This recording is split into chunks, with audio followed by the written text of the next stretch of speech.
A very good morning, everyone. It's Bob Martin, the RCSubGuy with the NautilusDryDocks.com. This is another weekly update for you.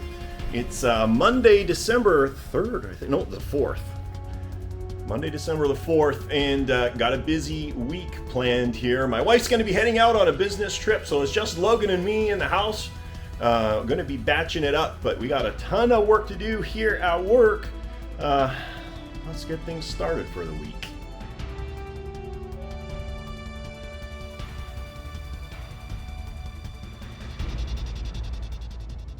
So as you can see, this place is a disaster. We've got so many projects going on right now. Everything is in a state of disarray. So first thing, this Monday morning, we are going to clean up the shop, get things organized, get some focus going on, and make it so we can actually get some work done.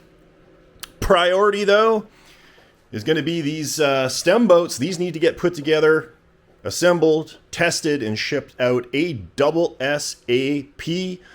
We have got to get Sharky put together. That delivery needs to happen within the next couple of weeks as well. And we need to get Typhoon tested and ready to go. We had a failed servo in the back. The rudder servo died on us. You can see she's all kinked over there, not looking super happy. So I'm going to replace not only that one, but I think I'm also going to replace the dive plane servos, because as I mentioned before, I think at one point this boat was flooded, and I want to make sure that there's no hang-ups or issues for the new owner. So let's get to work cleaning up the shop.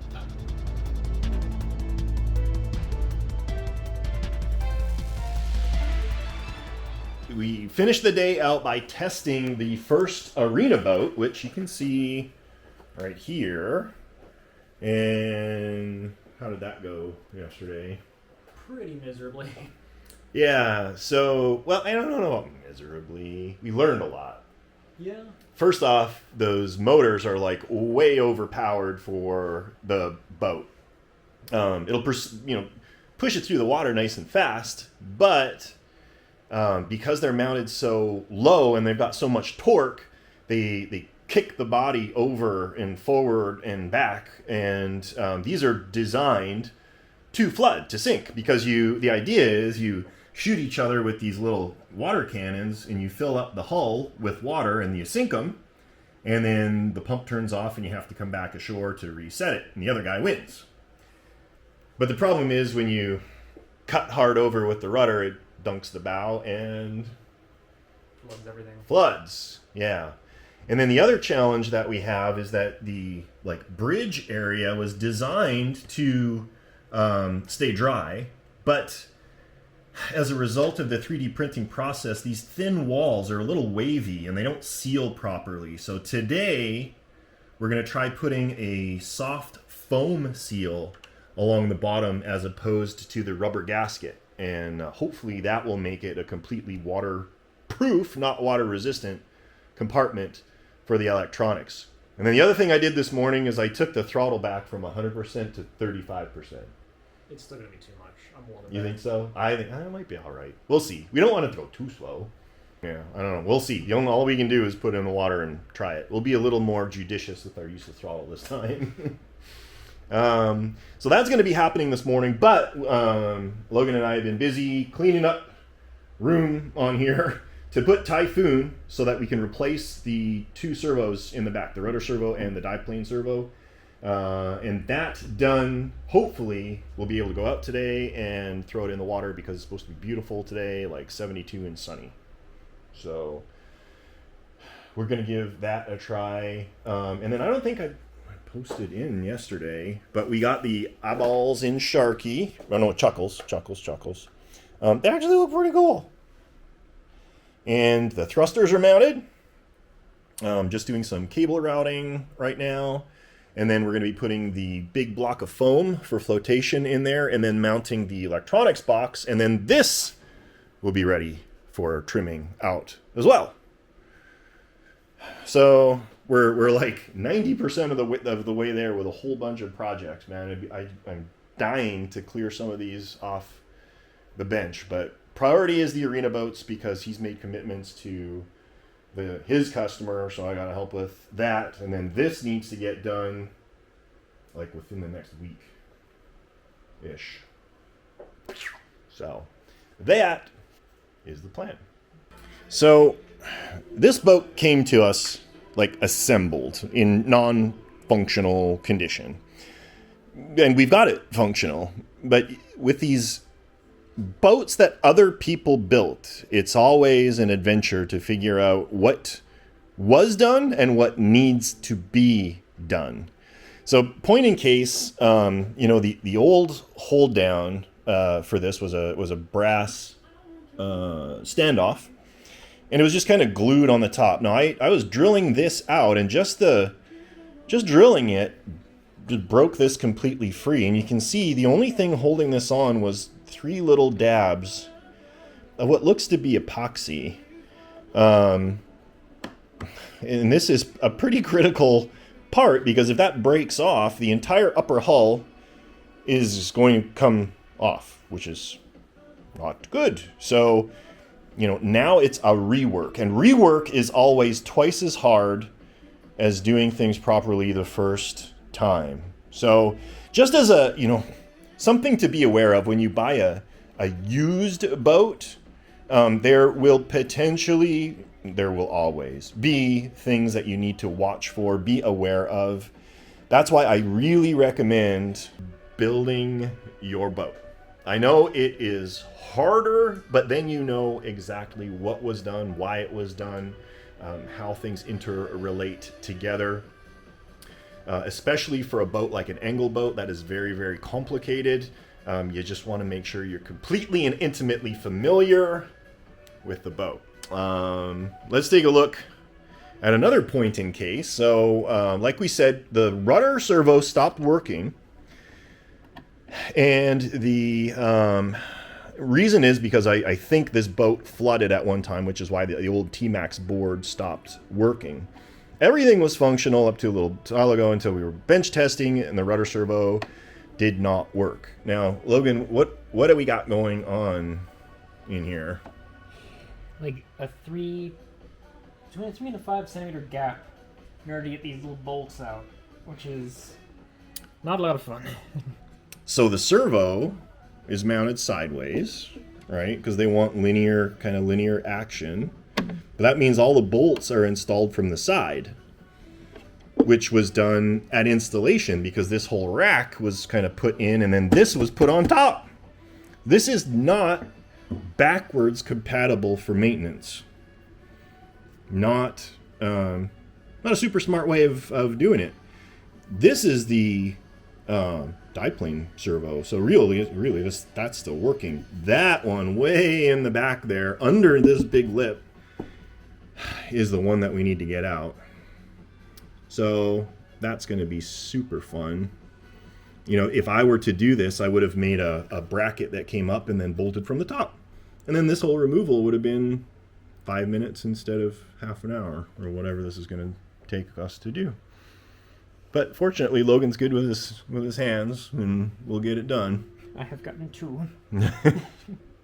We're getting there. There are 5 to go. We're getting there. So we got this one open with a little gentle persuasion. Perfectly dry. Looks like it's perfectly functional. But we were just being proactive. Making sure it works. So here's what it inside of this servo looks like. I don't even know what kind of servo this was. What is it? Roby S3001. But this one was non-functional. So I'm interested to see what that ends up looking like. And we're going to be replacing them with these, which I've used all over. They're Chinese servos, but they're all metal gear. Never really had a problem with these. These are actually pretty decent. Tian Kong RC MG996R. Just kind of a direct replacement servo, but nice and smooth. And like I said, all metal gears as opposed to plastic gears. Well, got this half out. Motor's still in there, though. Yeah, this looks good. Oh, there's water. Yeah, there's water in there. Not a lot, though. Just enough to screw up a circuit board, though. I guess. Come out! I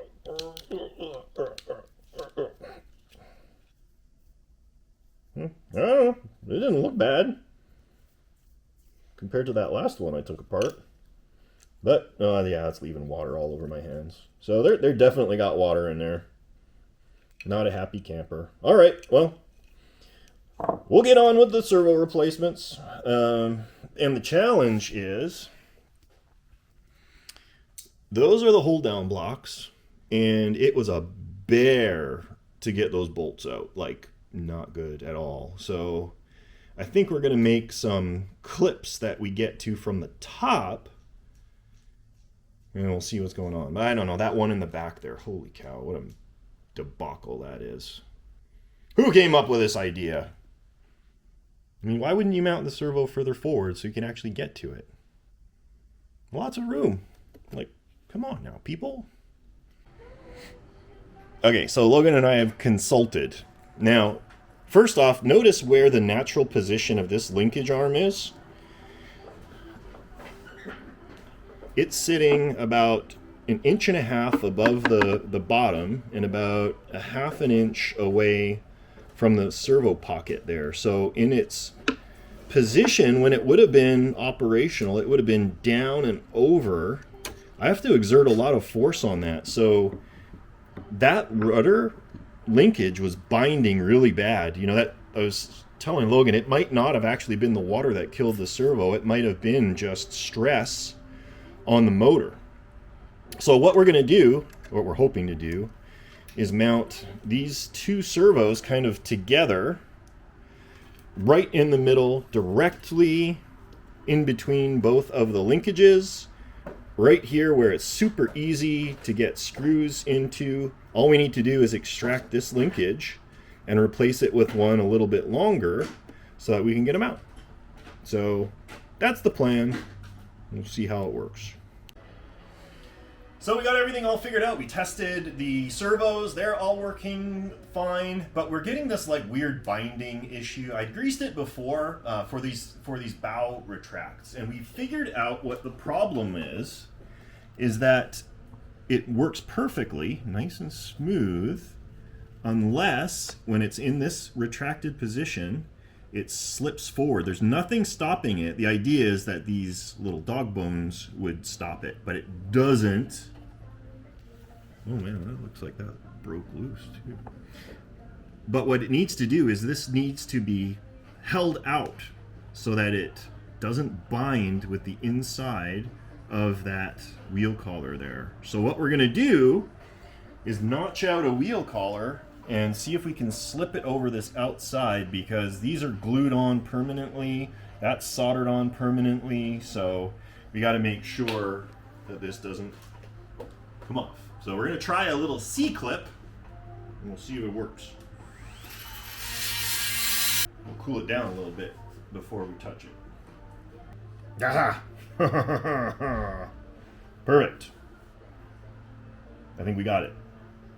So we just got to find a set screw for that, and that'll hold it in place. Do one more, and away we go. So we're putting together a new feature for this, and that's going to be a float cutoff for the pump. The idea being that when this thing floods, it'll cut the pump out and you can't have any more fun until you come back. So it's a definite, like, you're done, you can't keep going. So we've got a waterproof limit switch on a safety, or on a float arm here. And the idea is, and this is an incomplete hull, so it's flooding. I'm going to feel when this switch activates, and it needs to be under the level of the deck. Otherwise, the deck will stop the float switch from it. So it's starting to float now. Float, float, float.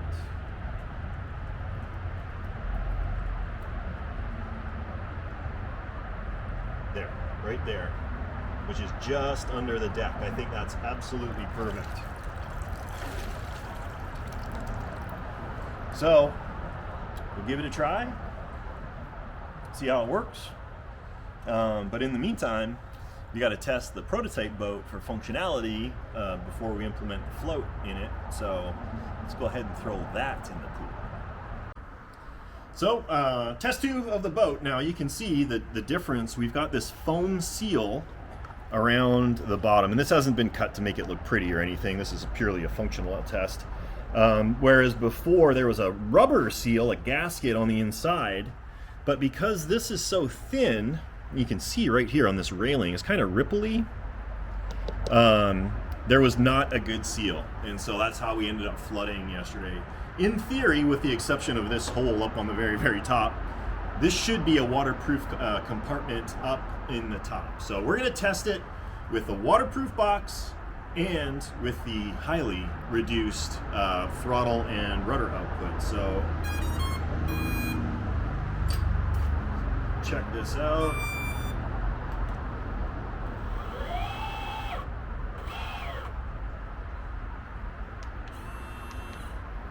Let's do it.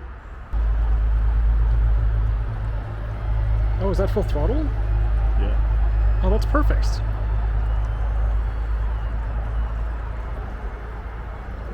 That's better. See, it's not swamping itself.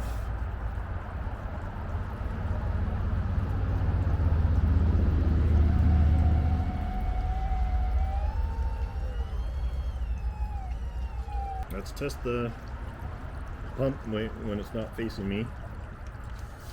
Oh!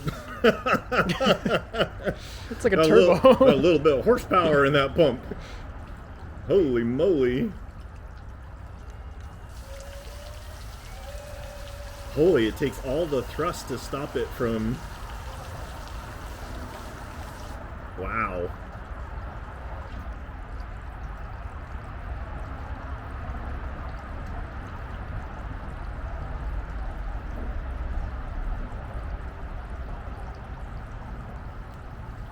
All right. Does it still work?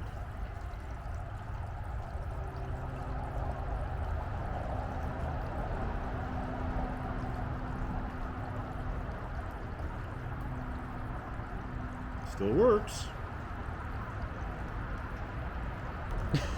What if you tried full reverse with the pump on? How fast does that go?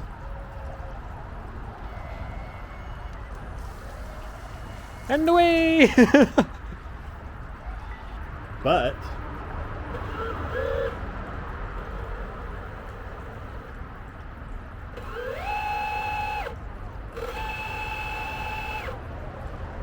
everything's working. Making progress. So here we are at Taylor Pond. It's 2 o'clock in the afternoon. It is absolutely gorgeous. 70 degrees outside, sunny. The water is perfectly calm.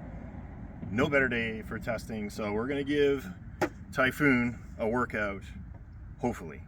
Powered it on, radio's on. We're just gonna check some function. Periscope.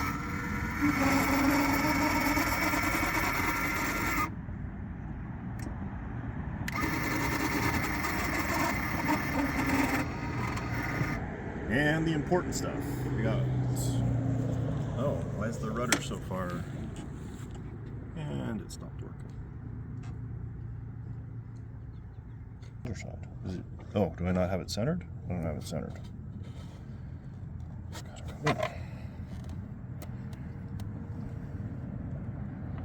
Now do it. There we go. Field repairs. Whew. Field repair undertaken. So it's like I was talking about before. You never know what other people have done until you do it. The slots in this coupler were too small, so the set screws were not binding on the shafts. So we did some field repairs, and I thought we were pretty creative here. So if you want to take a look, this is what we came up with. A little bit of silicone tube. So this is a friction fit on here, and hopefully it holds. We'll fix it permanently when we get back to the shop, but for the 10 or 15 minutes that we need it to work, hopefully it'll work. If it fails, well, we'll drive it forward until we hit something and collect it. But we got our rudder, we've got our dive planes, which I've actually got to reverse Rudder's good. Throttle's good. And bow planes were good. We should just check real quick though and make sure that our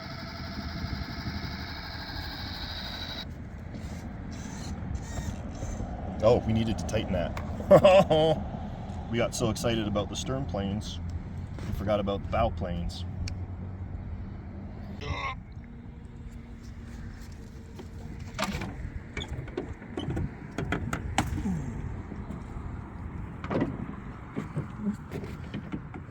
Who needs a personal gym when you can just own this Typhoon? Exactly.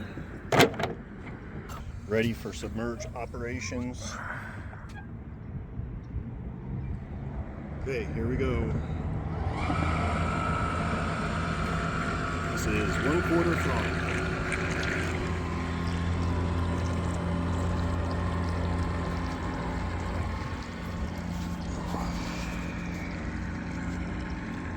It'll turn one day.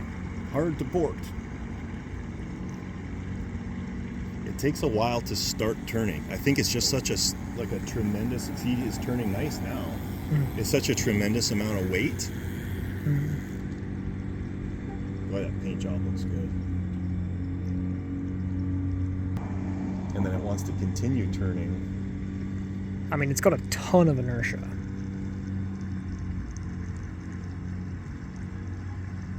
Of all the Typhoons I've built, they all, in surface trim, no matter what you do, they all suck bubbles.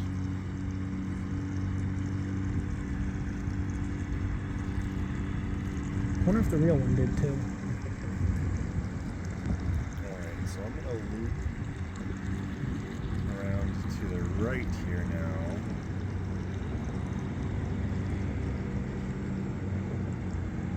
Does it look like it's getting lower in the water? The bubbles have definitely started not being as prominent.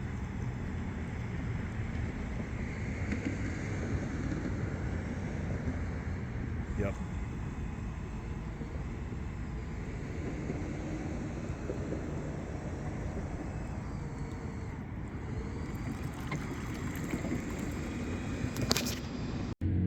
So out of an abundance of caution, we're gonna tap out early. We noticed when we were operating it, we're like, oh man, is it sitting just ever so slightly heavy in the back? And we just wanted to be super cautious. We brought it back in, popped the top off of it, put it in the water, and sure enough, on this seal back here, it's broken free. So this was leaking water in there, and when we pulled it open, it's sitting forward a little bit. You can see water in the bottom, but because of the design, everything is sitting up on a shelf, so everything is perfectly dry except the bilge. So we're going to keep it level, bring it back home, pump it out, clean it up, fix that, back to the pond tomorrow. So we got Chuckles in the water for the very first time.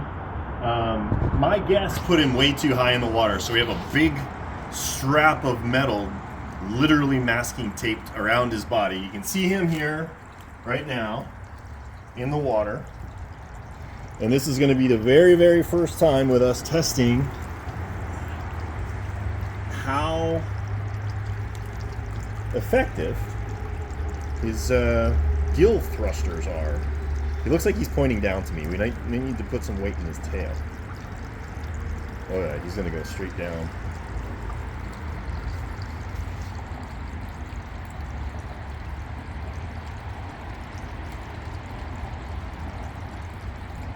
Wow.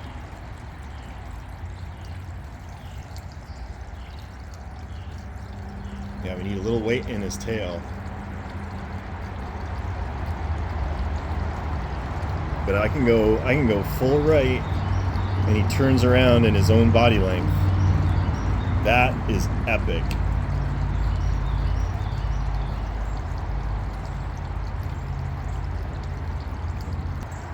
Actually,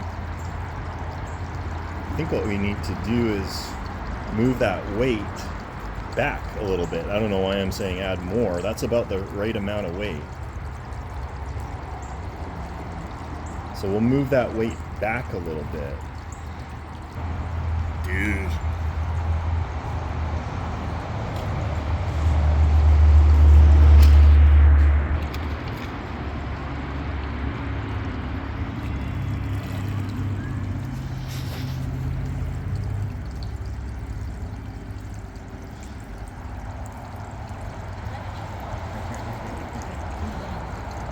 Oh yeah, baby. Look at that.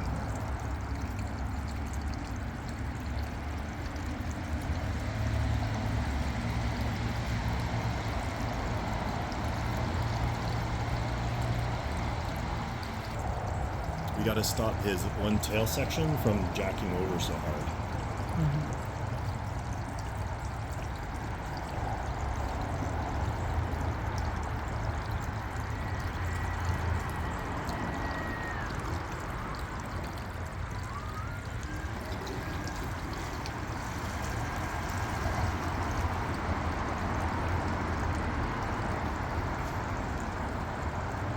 Oh, he is quick.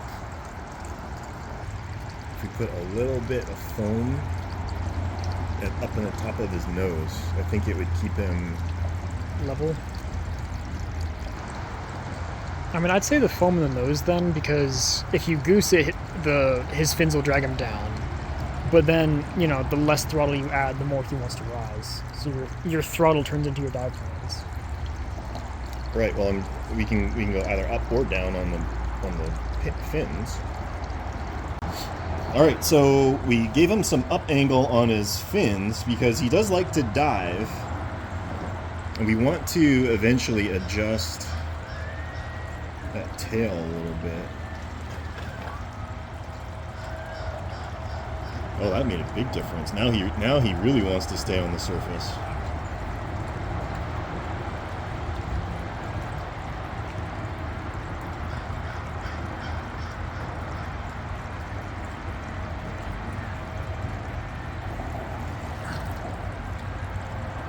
See, now I don't know if we could get him to dive if we wanted to.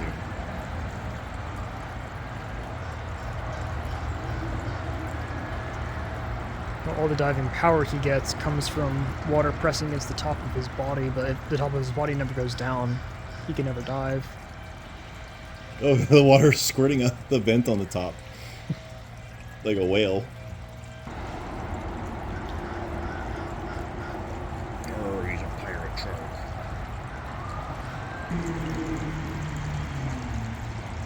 We can steer backwards, too. That leaf out of your mouth. I want to suck it in. No! Did you get that? Nom nom nom. Shoot. I mean, this is looking pretty cool. Well, see, now he's under.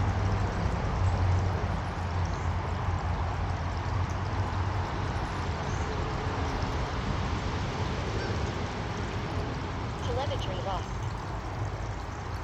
This is perfect. Telemetry lost.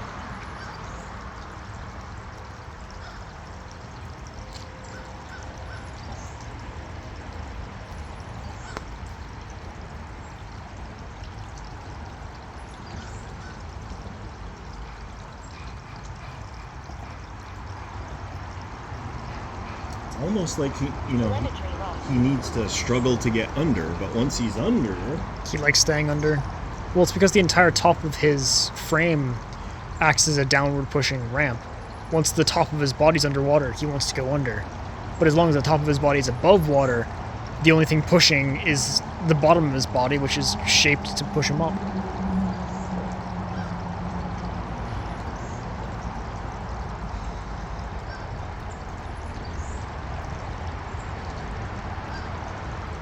Telemetry lost.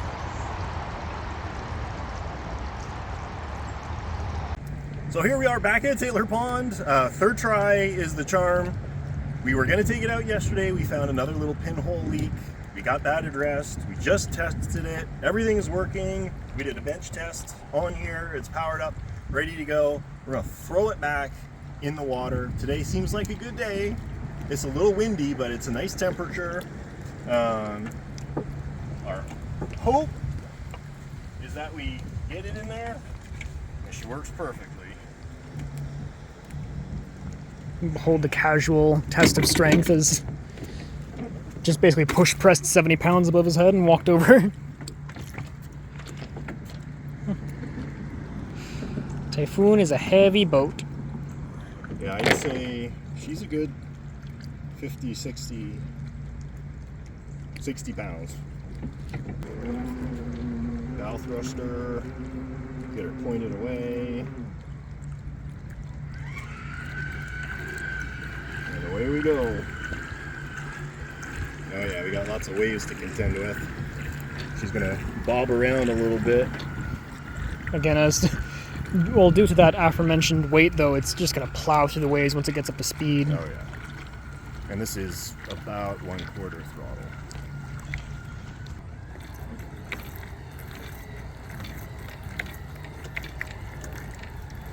Yeah, it's causing the thrusters to get all annoyed. Alright, down we go. Moment of truth. This is where we've seen failure before. Don't got to worry about shaking it for air bubbles, though.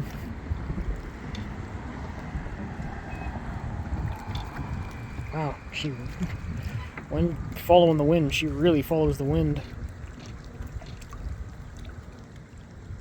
Alright, I think we're good.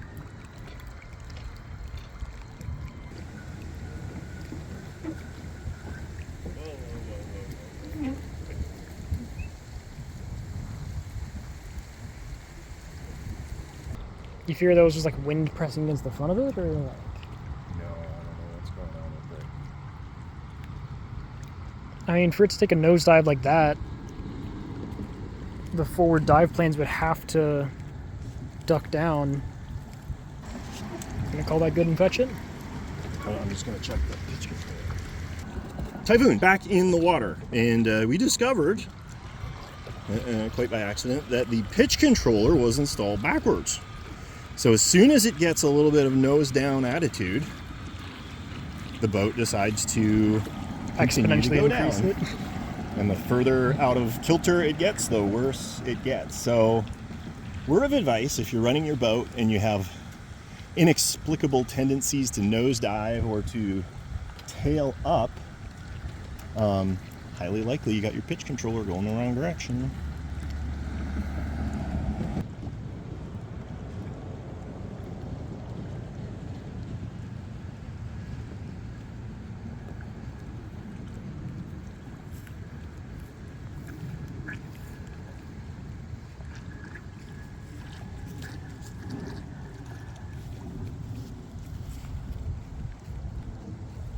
Stern planes are really, really effective. Like, immediate. There we go.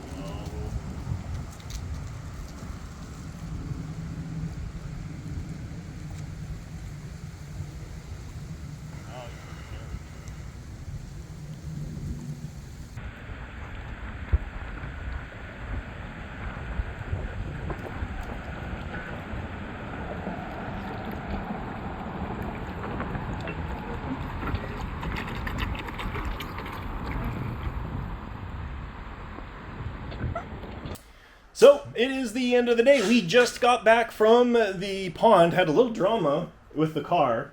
The key fob decided to stop working for us. So, that was exciting. I managed to take it apart and massage it back. There was a little touch and go there for a second. Renee was almost taking a drive out to the pond to come and fetch us. Logan is just doing our post mission on the boat, checking for water. A little bit, not much.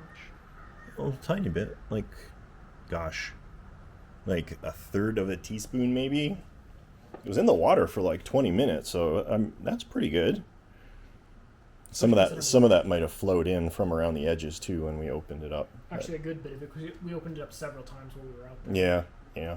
And it was getting beaten by the waves. Yeah.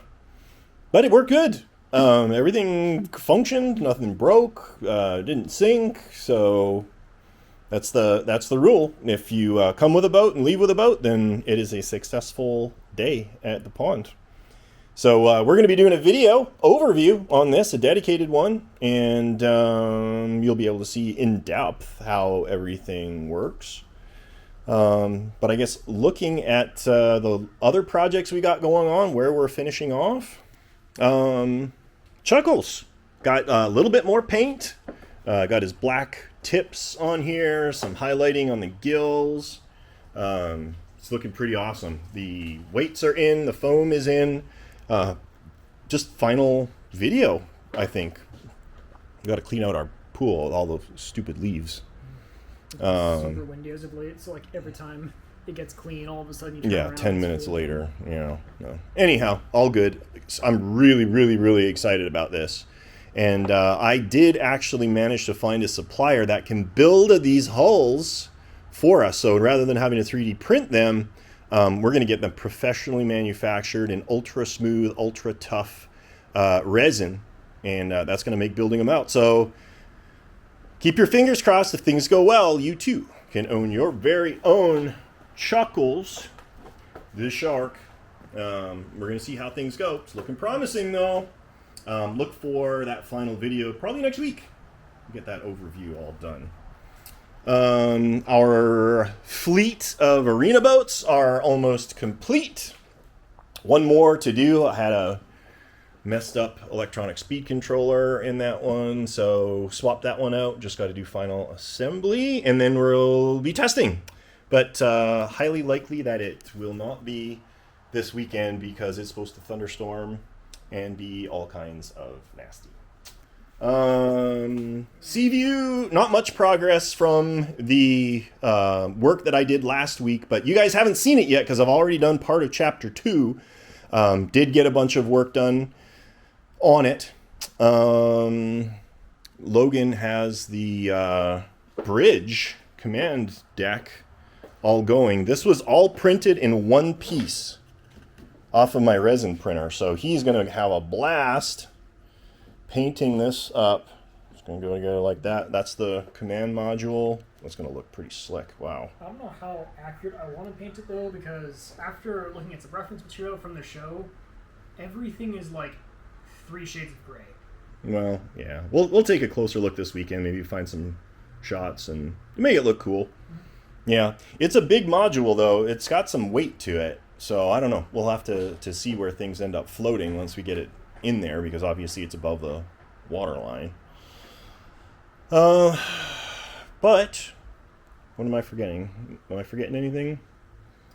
Stem boats, Chuckles, Typhoon, Sequest.